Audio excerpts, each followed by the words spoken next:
Who would ever associate crime with those dear old homesteads? They always fill me with a certain horror.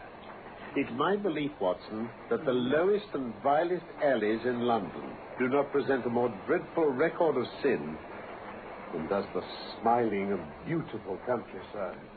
No man knew the hidden face of crime better than my friend Sherlock Holmes. My name is Dr. Watson, and it was my privilege to share the adventures of Sherlock Holmes. I will tell you about the case of the copper beeches. It began, as so often, with a letter. It made Holmes want to laugh at first, but soon he was to take it seriously. And you will see why in just a moment. Well, it looks as though I've touched bottom at last. This note I had this morning marks my 0 point, I fancy. Here, read it. Thank you. Dear Mr. Holmes, I'm very anxious to consult you as to whether I should or should not accept a situation which has been offered to me as governor. I shall call at 10:30 tomorrow if I do not inconvenience you. Yours faithfully, Violet Hunter. And you know the young lady? Not I. Well, the note was written yesterday, and it's 10:30 now. Yes, and I have no doubt that is her ring. Yes, well, let us hope so. But our doubts will very soon be resolved, for here, unless I'm much mistaken, is the person in question. Oh. You will excuse my troubling you, I hope, Mr. Holmes. I shall be happy to do anything I can to serve you, Miss Hunter. Pray take a seat. Thank you. Oh, this is my friend and colleague, Dr. Watson. How do you do? How do you do, Dr. Watson? Well, Mr. Holmes, I think I should explain that I have had a very strange experience. And as I have no parents or relatives of any sort from whom I could ask advice, I thought that perhaps you would be kind enough to tell me what I should do. A strange experience? I have been a governess for 5 years, but my employer recently took an appointment abroad, and I found myself without a situation. I advertised and I answered advertisements, but I had no success. Then the little money I'd saved began to run short. I was at my wit's end what to do. There is a well-known agency for governesses in the West End called Westways, and I used to call there about once a week. The manager, Miss Stoper, sits in her own little office, and the ladies who are seeking employment wait in an anteroom. They're shown in one by one, and Miss Stoper consults her ledgers and sees whether she has anything to suit them. Well, when I called last week, I was shown into the office as usual, but I found that Miss Stoper was not alone. Ah, this one will do. I could not ask for anything better, Miss Stoper. Capital, capital. Sit down, Miss Hunter, please. This is Mr. Rucastle. Thank you. You are looking for a situation, miss? Yes, sir. As governess? Yes, sir. And what salary do you ask? In my last place, with Colonel Spence Munro, I had £4 a month. Oh, come. Sweating, rank sweating. How could anyone offer so pitiful a sum to a lady with such attraction and accomplishment? Oh, my accomplishments, sir, may be less than you imagine. A little French, a little German, music and drawing. Now, this is all quite beside the question. The point is, have you the bearing and deportment of a lady? There it is, in a nutshell. If you have not, you are not fitted for the rearing of a child who may someday play a considerable part in the history of the country. But if you have, well, then how could any gentleman ask you to condescend to accept anything under 3 figures? Your salary with me, madam, would commence at £100 a year. Oh. It is also my custom to advance to my young ladies half their salary beforehand, so that they may meet any little expenses of their journey and their wardrobe. May I ask where you live, sir? Hampshire, charming rural place, the Copper Beeches, 5 miles on the far side of Winchester. It's the dearest old country house. And my duties, sir? One child, one dear little romper, just 6 years old. My sole duties, then, are to take charge of a single child. Oh, no. Not the soul, my dear young lady. Your duty would be as I'm sure your good sense would suggest, to obey any little commands, provided always that they were such as a lady might with propriety obey, and which I or my wife might give. Your wife? I should be happy to make myself useful, of course. Quite so. We are faddy people, you know. Faddy, but kind-hearted. In dress now, for example, if you were asked to wear any dress which we might give you, you would not object to our little whim, huh? Why, no, sir. Or to sit here, or sit there. That would not be offensive to you. No. Or to cut your long hair quite short before you came to us. My hair? Oh, no, sir. Oh, not my hair. Oh, I'm afraid that is quite impossible. Well, I'm afraid it's quite essential. It is a little fancy of my wife's. And ladies' fancies, you know, madam, ladies' fancies must be consulted. And so you wouldn't cut your hair? No, sir. I really could not. Very well. In that case, Miss Stope, I had best inspect a few more of your young ladies. Very well, Mr. Rucastle. Miss Hunter, do you desire your name to be kept upon our books? Oh, if you please. Well, really, it seems rather useless since you refuse the most excellent offers in this fashion. You can hardly expect us to exert ourselves to find another opening for you. Good day, Miss Hunter. Next. Come along now. Well, Mr. Holmes, when I got back to my lodgings and found little enough in the cupboard and 2 or 3 bills on the table, I began to ask myself whether I had not done a foolish thing. After all, if these people had strange fads, they were at least ready to pay for their eccentricity. Very few governesses in England are getting 100 a year. Besides, what use was my hair to me? By the day after next, I had almost overcome my pride so far as to go back to the agency, when I received this letter from the gentleman himself. Miss Stoper has kindly given me your address, and I write from the Copper Beeches to ask you whether you have reconsidered your decision. And my wife has been much attracted by my description of you, and is very anxious that you should come. We are willing to give £120 a year, so as to recompense for any little inconvenience which our fads may cause you. They are not very exacting, after all, and your duties with the child are very light. As regards your hair, it is no doubt a pity, but I am afraid that I must remain firm upon this point. Now do try and come, and I shall meet you with the dog cart next week. That is the letter I have just received, Mr. Holmes, and my mind is made up that I will accept. But I thought that before taking the final step, I should like to submit the whole matter to your consideration. I confess it is not the situation which I should like to see a sister of mine apply for, eh, Watson? What can it all mean, Holmes? I have no data. I cannot tell. Perhaps Miss Hunter has formed some opinion. Well, Mr. Rucastle seemed a kind man. Is it not possible that his wife is a lunatic, and that for fear she should be taken to an asylum, he humored her to prevent an outbreak? As matters stand, that is the most probable solution. But in any case, it doesn't seem to be a very nice household for a young lady. Oh, but the money, Mr. Holmes, the money. The pay is too good. That's what makes me uneasy. There must be some strong reason for offering you £120 when they could have that pig for 40. Oh, I feel that, too. So I thought if I told you the circumstances, you would understand afterwards if I wanted your help. I should feel so much stronger if I felt that you were at the back of me. Oh, you may carry that feeling away with you. I assure you that your little problem promises to be the most interesting that has come my way for some months. Now, if you should find yourself in doubt or in danger... Danger? What danger do you foresee, Holmes? It would cease to be a danger if we could define it. Well, now that I have spoken to you, I shall write to Mr. Rucastle. Sacrifice my poor hair tonight and start for Winchester tomorrow. And don't forget, at any time, day or night, a telegram would bring me down here. Watson, listen to this. What? Please be at Black Swan Hotel, Winchester, midday tomorrow. Do come at my wit's end, Hunter. So it's taken her just a fortnight to find she needs my help again. I'll look up the trains at once. Will you come with me?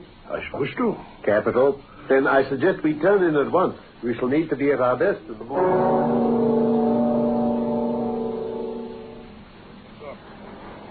How much further to go? Good. Good heavens. Who would ever associate crime with those dear old homesteads? They always fill me with a certain horror. It's my belief, Watson, founded upon experience, I may add, that the lowest and vilest alleys in London do not present a more dreadful record of sin than does the smiling and beautiful countryside. Horrifying. Yes, but the reason is very obvious. The pressure of public opinion can do in the town what the law cannot accomplish. There is no alley so vile that the scream of a tortured child doesn't beget some sympathy and indignation among the neighbors, and one word of complaint can set the whole machinery of justice going. Yes, I could. But look at these lonely houses, each in its own field. They're filled for the most part with poor, ignorant folk who know little of the law. Think of the deeds of hellish cruelty, the hidden wickedness which may go on year in, year out in such places, and none the wiser. Had this lady who appeals to us for help gone to live in Winchester, I should never have had a fear for her. Now, it's the 5 miles of country between that makes the difference. Still, if she can come into Winchester to meet us, she has her freedom. Why so? Damned with the mess. Do you suggest no explanation? I have devised 7 separate explanations. Each of them would cover the facts as far as we know them. But which of them is correct can only be determined by the fresh information that we shall no doubt find waiting for us at the Black Swan. Ah, there's the tower of the cathedral.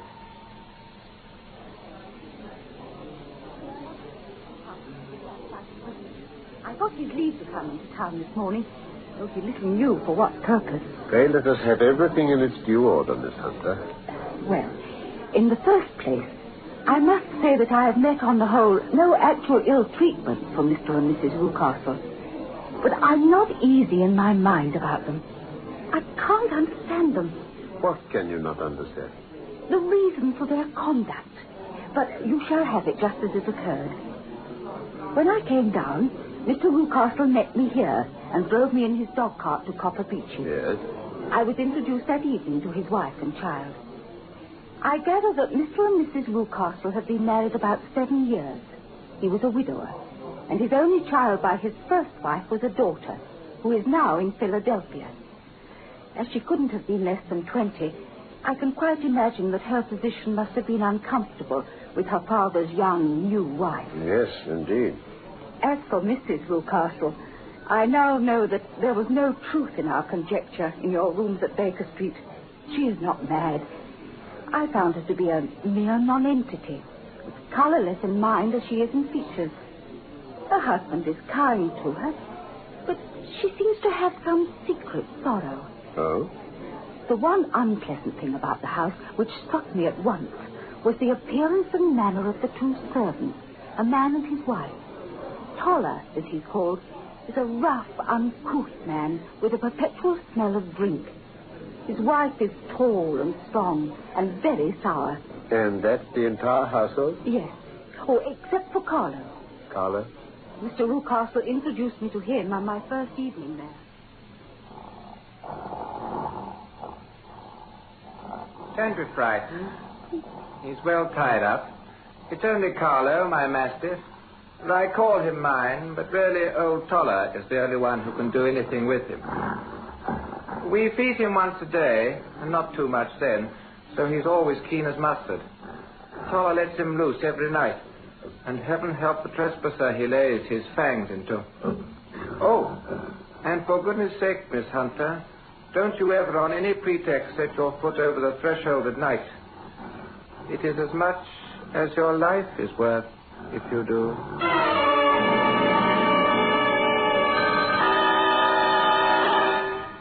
Very direct warning, and no idle one, I fancy. But pray, Miss Hunter, continue your narrative. For 2 days after my arrival, my life was very quiet. On the 3rd, Mrs. Newcastle came down just after breakfast and whispered in her husband's ear. Ah, yes, to be sure. Miss Hunter, my wife reminds me to say how much we are obliged to you for falling in with our whims so far as to cut your hair. And the effect is charming, my dear. Oh, it is nice of you to say so. I assure you it has not detracted the tiniest iota from your appearance.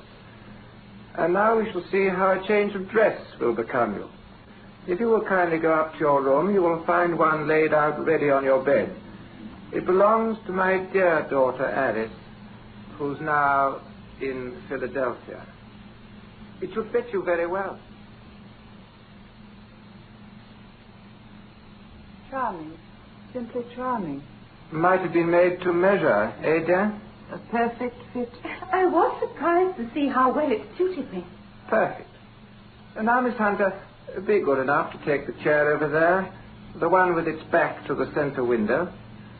Ah, splendid. Now then, my dear, let us stay and talk with Miss Hunter for a little while, shall we? And they stayed there talking for about an hour, Mr. Holmes. Mr. Newcastle told some extremely funny stories. So funny that I laughed till I was tired. The odd thing was, though, that Mrs. Newcastle never so much as smiled at them.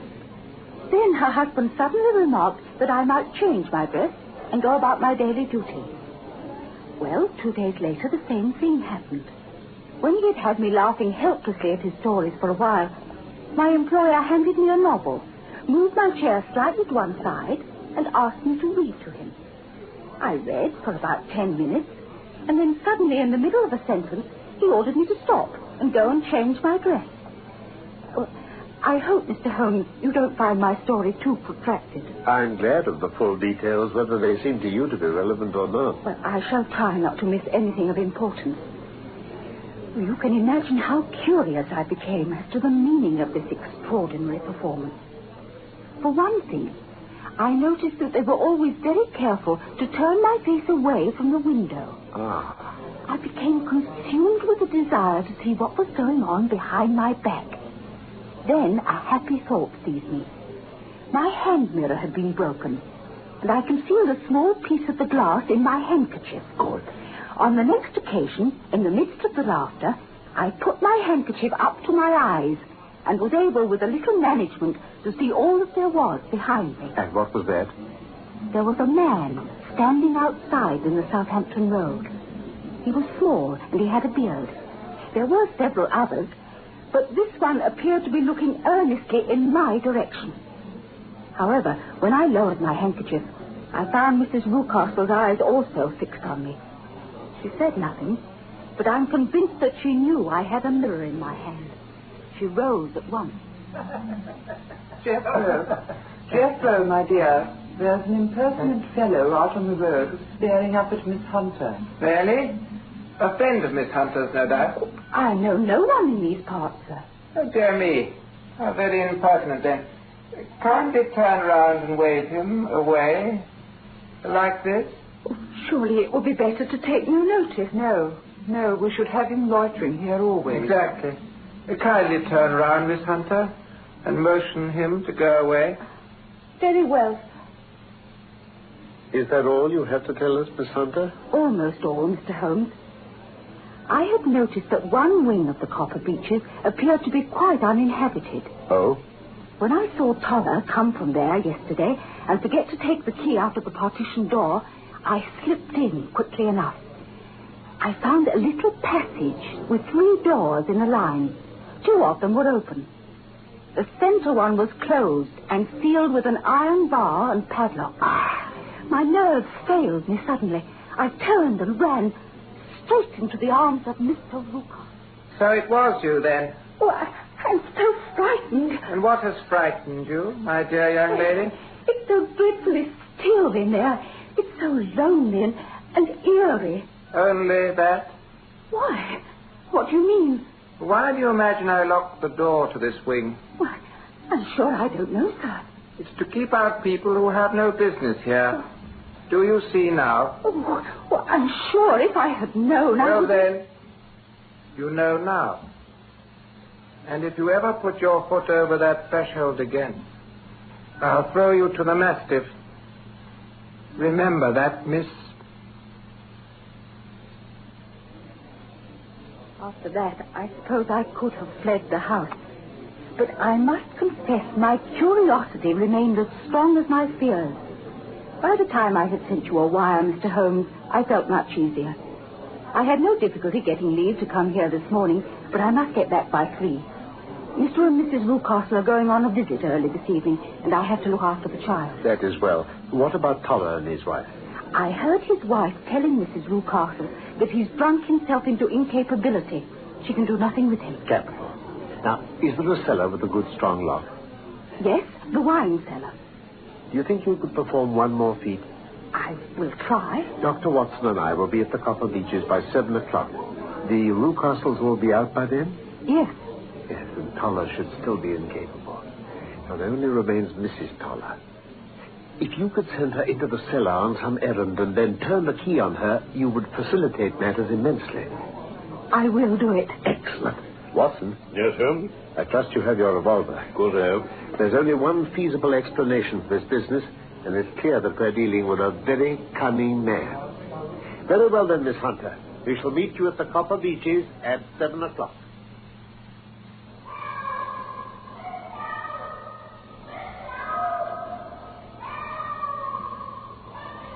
Have you managed it? Yes. That's Mrs. Toller something to be let out. Toller is snoring on the kitchen rug. Here are his keys. Well done. Now, lead the way, and we shall soon see the end of this black business.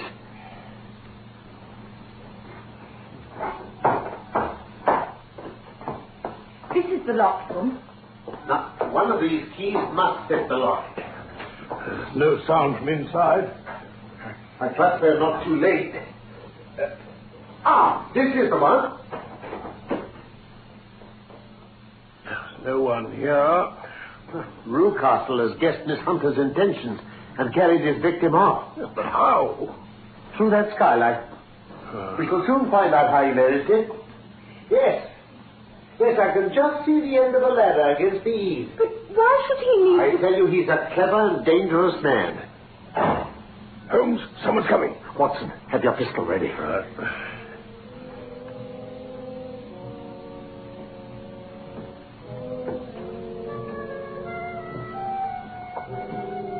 So, I've caught you, have I? Villain, where's your daughter? It is for me to ask you that, you thieves. Spies and thieves. Thieves? But you're in my power. I'll serve you. He's gone for the dog. I have my revolver. We'd better get downstairs and close the door.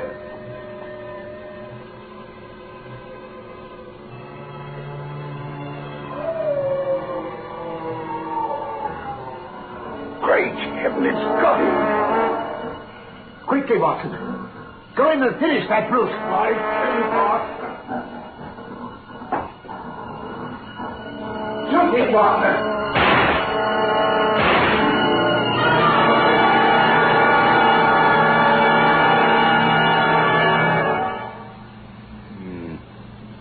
Well, Rucastle will live at any rate.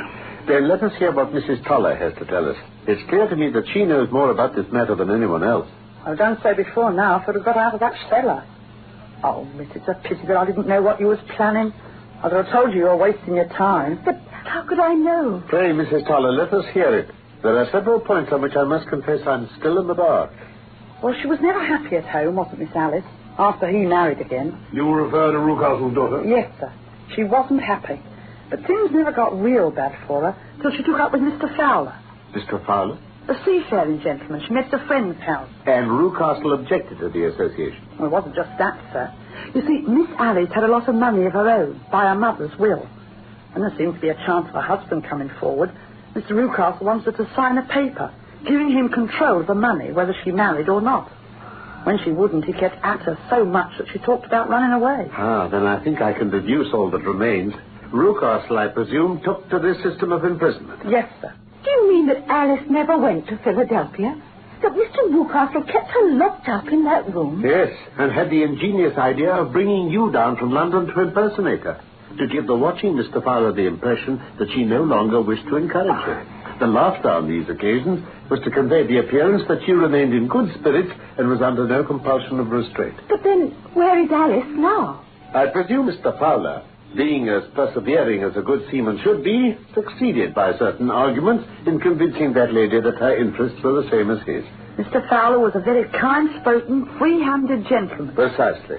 And in this way, he managed that your good man should have no want of drink, and that a ladder should be ready at the moment when your master had gone out. He suspected something and came back.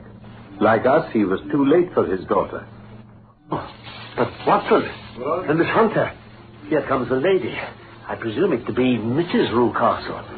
Our locus standi now is rather a questionable one. I think we'd better make our way back to Winchester and say goodbye to the copper beeches forever.